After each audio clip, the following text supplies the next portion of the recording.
Olá, hoje vamos começar o capítulo 6 de João e eu fiquei muito feliz porque no último vídeo entraram 57 pessoas. Isso me deixa muito feliz porque a palavra de Deus tem sido divulgada, né? Esse meu ministério.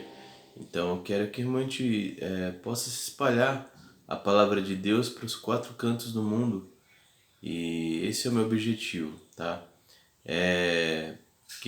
Fico muito feliz por você estar aqui vendo esse vídeo e hoje nós vamos falar sobre o capítulo 6 de João, que é muito interessante, onde vemos a multiplicação dos pães e vamos aprofundar aí o conhecimento da palavra de Deus, tá bom? Vamos continuar aí lendo e comentando sobre cada versículo do capítulo 6 de João.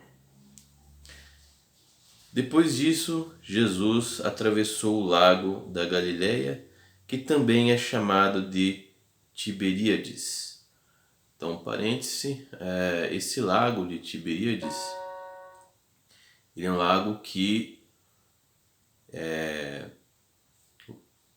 ele era vamos dizer assim, uma homenagem ao imperador romano Tibério, tá?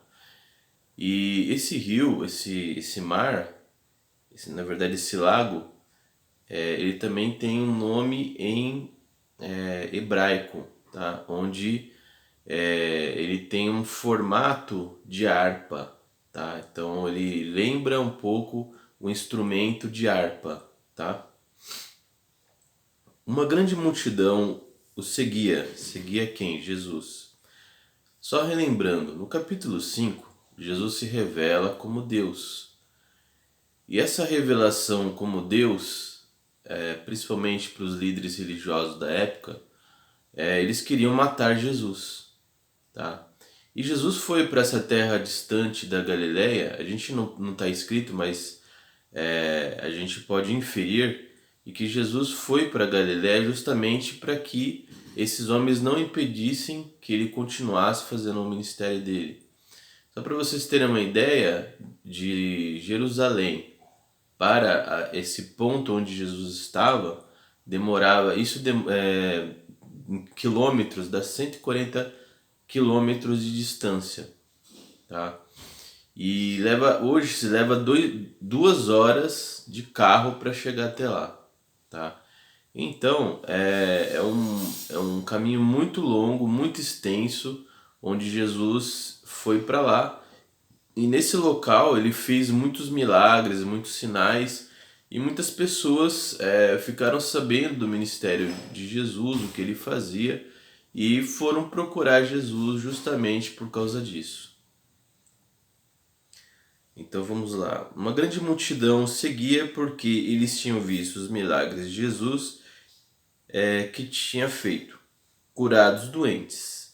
Ele subiu ao monte e sentou-se ali com seus discípulos. A Páscoa, a festa principal dos judeus, estava perto. Jesus olhou em volta de si e viu que uma grande multidão estava chegando perto dele. Então disse a Felipe. Então, devido à parte topográfica, né, onde ele fica numa visão ampla, ele conseguia observar que essa multidão vinha até ele, justamente por causa disso. Era uma época onde o povo judeu era muito oprimido pelos romanos. E devido à escassez de muitas coisas, e principalmente era um território distante da Galileia, era um povo que, devido à escassez, a um imposto muito opressivo, essas pessoas provavelmente tinham muitas doenças, tinham muitos problemas, e Jesus estava ali com esse objetivo de mostrar quem ele era, né?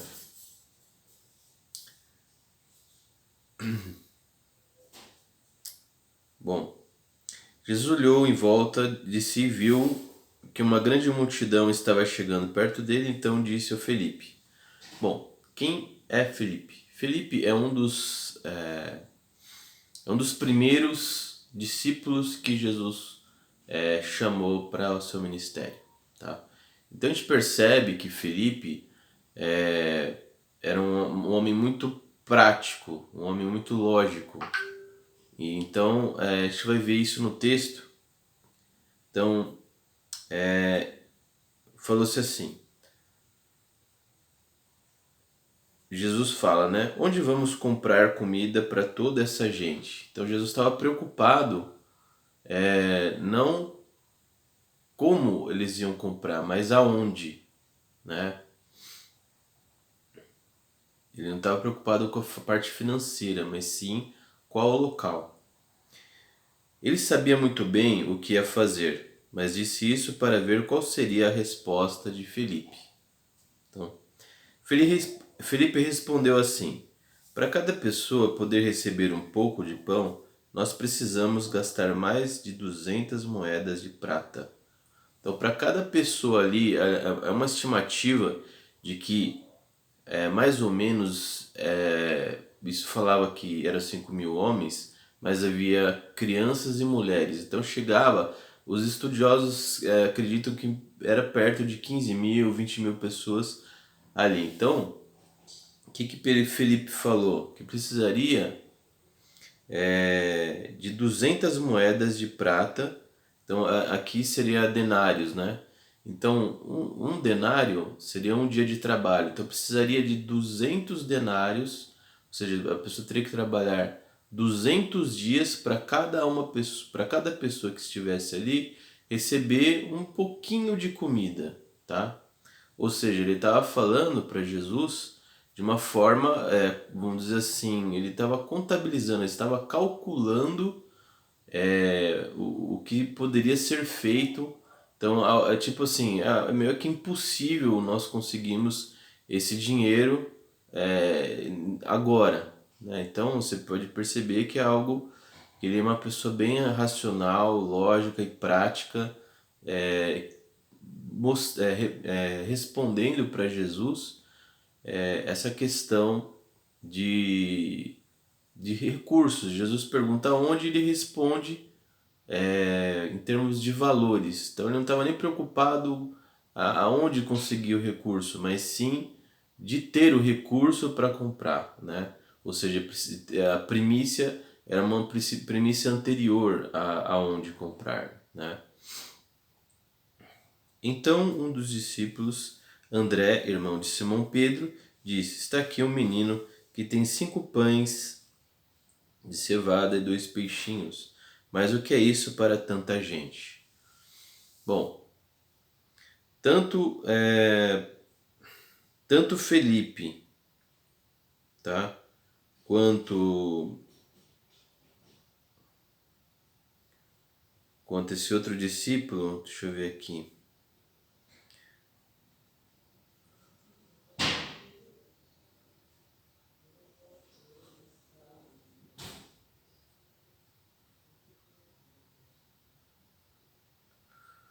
Então, Felipe respondeu assim: para cada pessoa poder. Então, isso aqui a gente já viu, né? Um dos discípulos, André, irmão de Simão Pedro, disse: está aqui um menino que tem 5 pães de cevada e 2 peixinhos. Mas o que é isso para tanta gente? Então, André também foi assim como Felipe, André também era um dos primeiros discípulos de Jesus, ou seja, ele viu antes dos outros discípulos o ministério de Jesus. Ele comprovou quem era Jesus, que ele era o Messias.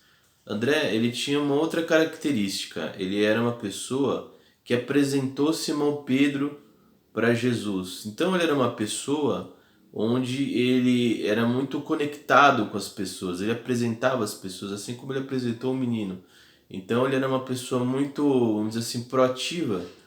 Ou seja, ele viu dentro das possibilidades que tinha ali, ele viu que o menino tinha algo a oferecer, mas os dois não viram que eles estavam à frente, não que não viram, mas eles não, vamos dizer assim, conseguiram de uma forma ver que Jesus tinha todo o poder para realmente fazer algo surpreendente, né?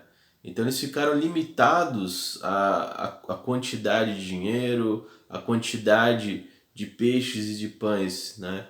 Então o que a gente pode ver aqui é o pensamento de escassez, tá? E Jesus não, ele tinha um pensamento ou seja, de prosperidade, né? De multiplicação. Jesus, embora ele não acumulou renda, não acumulou bens, Jesus era extremamente próspero, né? Então, quando ele precisava de um dinheiro para pagar o imposto, o peixe lá, ele pediu para Pedro ir até e fazer pescar e ele tirou um dinheiro ali para pagar o imposto, né? Então, Jesus não havia limites para o poder dele para realmente sustentar aquela multidão. Mas ele estava querendo experimentar esses dois discípulos que foram dos primeiros, a ver o que eles falariam, né, com respeito a essa situação. Se eles tinham um pensamento de escassez ou se eles tinham um pensamento vendo que nada é impossível para Jesus devido a ele ser Deus, tá? Então o que Jesus respondeu? Digam a todos que se sentem no chão. Então todos se sentaram. Havia uma grama naquele lugar. Estavam ali quase 5.000 homens. Em seguida, Jesus pegou os pães, deu graças a Deus e repartiu com todos. Fez o mesmo com os peixes e todos comeram à vontade. Então você percebe aqui que mesmo Jesus sendo Deus, ele dava graças. Por quê? Além de ele ser vamos dizer assim, algo que era costume da época se dar graças pelo alimento, ele também era um exemplo para os outros. Então, hoje, quando você estiver repartindo o pão, dê graças também, porque o nosso mestre, ele deu testemunho de que a gente realmente é sustentado por Deus. É Deus que provê o alimento, é Deus que provê o seu sustento, a sua vida, é Ele que te dá energia para fazer as coisas, é Ele que te dá capacidade, é Ele que te dá tudo. Então, nada mais justo do que você oferecer graças a Deus pelo alimento que Ele te dá.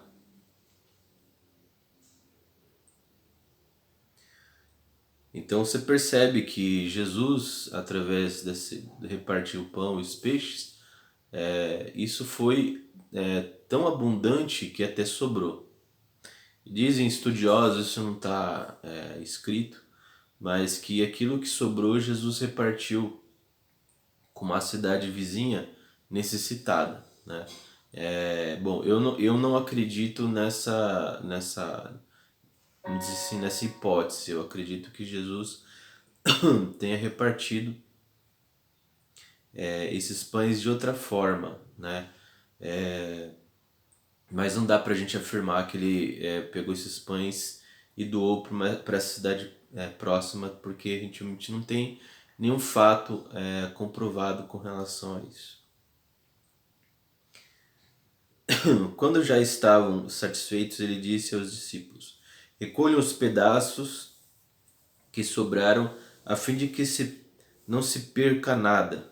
Então, Jesus ensina a questão também de você não estar deixando sobrar coisa. Então, por exemplo, a questão da gula. Então, nós temos que ter o autocontrole, né? É errado nós depositarmos, vamos dizer assim, a nossa felicidade ou ansiedade descontando na comida. Então, e muitas vezes as pessoas colocam muita comida e acabam deixando no prato, sabendo que tem muita gente com fome, né? Eu vou beber um pouquinho de água que a minha garganta tá pegando aqui.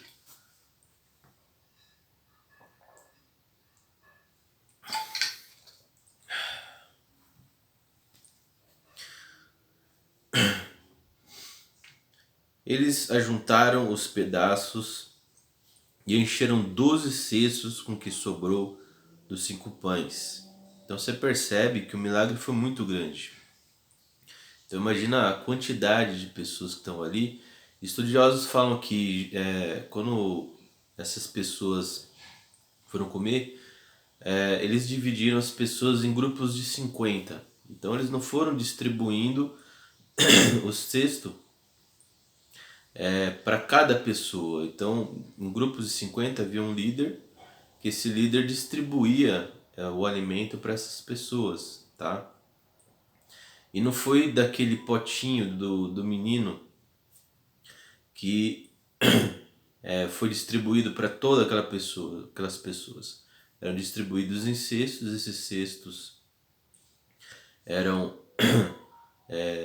deixados com líderes de 50, 100 pessoas, e essas pessoas que eram responsáveis distribuíam para todos. Então Jesus utilizou o que? Utilizou do grande poder dele para estar distribuindo esses alimentos através dos discípulos. Isso tudo tem um significado também, que a gente vai ver. Os que viram esse milagre de Jesus disseram: de fato, este é o profeta que deveria vir ao mundo. Jesus ficou sabendo que queriam levá-lo à força para fazê-lo rei, então voltou sozinho para o monte. Bom, o que significa o pão e os peixes, né? Significa o alimento também, o alimento espiritual, né? Antes desses eventos, em outros evangelhos, Jesus, antes desse evento do monte, Jesus ele pede para que os discípulos vão evangelizar as pessoas de 2 em 2. E depois desse evento do monte, ele pede para que 70 possam estar levando a palavra de Deus também. Então esse evento do deserto ali é um evento que está no meio disso. Então, essa parte do monte simboliza a igreja. Por quê?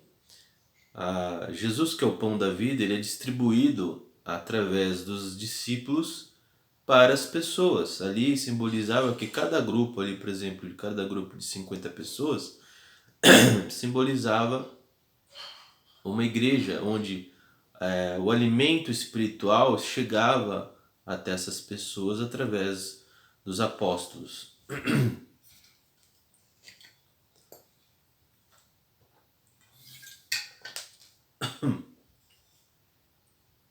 E tem estudiosos também que falam que a representação do pão representar o quê?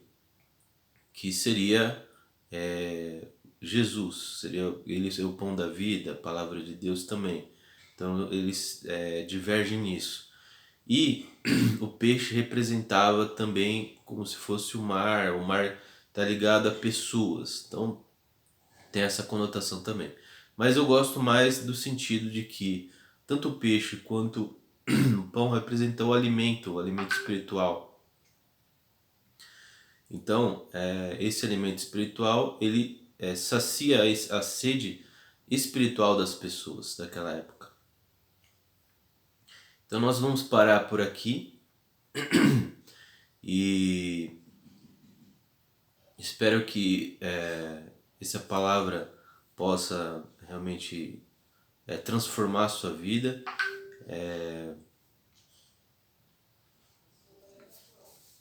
Em termos práticos, né? O que isso fala pra gente? Todo esse texto. De que é errado a gente ver as coisas somente no ponto de vista, principalmente quando acontece um problema, a gente vê aquilo só como um problema que a gente possa resolver, né? Mas a gente pode ter um pensamento de que Deus está no controle de todas as coisas e Ele pode, vamos dizer assim, multiplicar, Ele pode resolver problemas insolúveis. E essa nossa fé é o que agrada a Deus. Então a gente é errado nós termos um pensamento somente de ver o problema e querer só resolver, vamos dizer assim, com o nosso bom senso, só com aquilo que a gente acredita que é possível. Mas a gente, o que realmente eu gosto de ver nisso é que realmente a gente tem que falar, poxa, Deus ele pode interferir nessa situação e ele pode prover a resposta para isso. Isso já aconteceu comigo diversas vezes. Só contando um caso, eu tinha feito uma faculdade de desenvolvimento de aplicações para internet e tinha alguns professores que não queriam que eu me formasse, porque eles achavam que eu, por exemplo, que eu não fiz vamos dizer assim, o TCC da forma que eles queriam que eu fizesse. E aí eu pedi para Deus ele me dar uma solução para aquele problema. E o que aconteceu é que um único professor ele nos ajudou a conseguir solucionar esses problemas e eu consegui me formar, né? Então, tinha um problema que muitos professores não queriam que eu me formasse e teve um único professor que me ajudou a montar o TCC, a realmente falar pra gente. Ele nos recebeu até na casa dele, ele deu todos os parâmetros para que a gente pudesse estar colocando da forma correta e conseguimos entregar, né, esse tipo de esse trabalho. Um outro também evento que aconteceu também é que eu não podia ter filhos, né? E assim, isso causou vários problemas para mim. E eu orava todos os dias a Deus pedindo para que Deus pudesse fazer esse milagre. Eu fui até num médico e o médico falou, não, é praticamente impossível você ter filhos, né, devido à situação, né, sua e etc. E eu pedi a Deus, falei, Deus, faça um milagre, né, eu preciso que o Senhor faça um milagre. E aí eu tive o Natan e depois tive gêmeos. Então você percebe que quando você tem no seu coração, né, e você pede a Deus para que Ele possa estar abrindo portas, né, Ele possa estar fazendo milagres, as coisas acontecem. Então esse é o pensamento do que? De multiplicação, de resolução de problemas impossíveis. Mas você tem que pedir a Deus, e é nisso que Ele se agrada. Ele se agrada no que? E é através disso que Ele é glorificado. Que nem aconteceu também uma situação que eu trabalhava na Turn Lines e aí o que acontecia? Eu era gerente de projetos da atendente virtual. E o que estava acontecendo é que estava chegando a data de entrega do projeto e o que acontece é que o meu chefe entrou de férias, o chefe dele também entrou de férias no mesmo dia. Então qualquer problema que desse no projeto, a culpa total seria minha, né? Então assim, e estava acontecendo muitos problemas. Então eu orei a Deus, falei, Senhor, que o Senhor possa estar interferindo nisso. Nós não estamos conseguindo resolver o problema, o que precisa ser resolvido. Entra com providência. Eu lembro que conversando com uma equipe de hardware, de software, foi conseguido identificar o problema e aí o projeto subiu. Uma outra situação também, que eu trabalhava numa empresa da Pilates Studio Fit e eu trabalhava como web designer E uma das empresas do grupo, que era a Forfeit, o meu chefe falou que eu era programador, que eu ia programar um site inteiro. Então, para quem entende um pouco, o designer é aquele que faz a parte visual, que faz o site, mas é totalmente diferente de programador. E ele falou para um dos líderes lá que eu era programador, que eu ia programar o site, que eu ia fazer o site dinâmico, etc. E para mim era algo insolúvel, né? Algo que não dava para, porque quando você é programador, você tem que fazer todo um estudo. Na época eu não tinha o raciocínio assim de programador que eu tenho hoje, mas na época eu pedi a Deus, falei, Senhor, eu quero que o Senhor abra as portas, me dá a sabedoria para estar conseguindo estar fazendo um site dinâmico, onde eles entram com o texto e o texto é modificado, onde o horário das aulas eles podem alterar dinamicamente. E eu, na época eu trabalhava com um software chamado Dreamweaver, e eu achei um vídeo no YouTube onde o professor ele explicava exatamente como fazer tudo isso nessa ferramenta do Dreamweaver sem precisar ser um programador. E eu consegui fazer todo o site totalmente programável, totalmente alterável, sem saber programação. Isso também foi um milagre.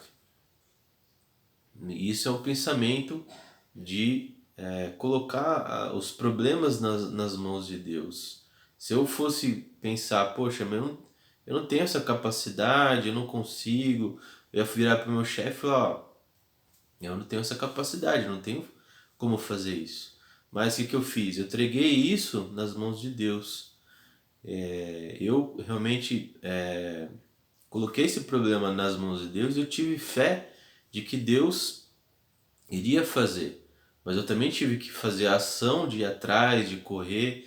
Então Deus não quer só que você peça e fique esperando. Ele quer que você peça e corra atrás também. Porque Deus também não vai fazer as coisas acontecerem do nada. Ele vai te dar capacidade, ele vai te dar discernimento, ele vai abrir as portas, mas você também tem que ir atrás, tá? Então, esses são alguns exemplos, alguns testemunhos que eu posso estar dizendo sobre essas situações. E se você tem alguma situação também da sua vida que você passou, que Deus multiplicou, que Ele realmente fez algo inacreditável, comenta no vídeo abaixo, tá? Compartilhe esse vídeo, eu acredito que possa estar realmente motivando outras pessoas a estarem tendo esse pensamento de abundância, né, de prosperidade, com relação à sua fé, com relação às situações, né? E aí nós vamos continuar nos próximos vídeos falando sobre as outras situações onde Jesus vai para a direção de Cafarnaum, depois que ele fala sobre a parte que a gente chama que Jesus estava falando sobre a ceia, mas de uma outra forma, meio que peneirando as pessoas que realmente eram discípulos dele. E é muito interessante também a gente falar sobre isso, tá bom? Então, obrigado por você estar aqui. Eu fico muito feliz por você estar assistindo esse vídeo. E, bom, se você não é inscrito, se inscreva no canal, compartilha, clica no sininho. Isso realmente ajuda bastante.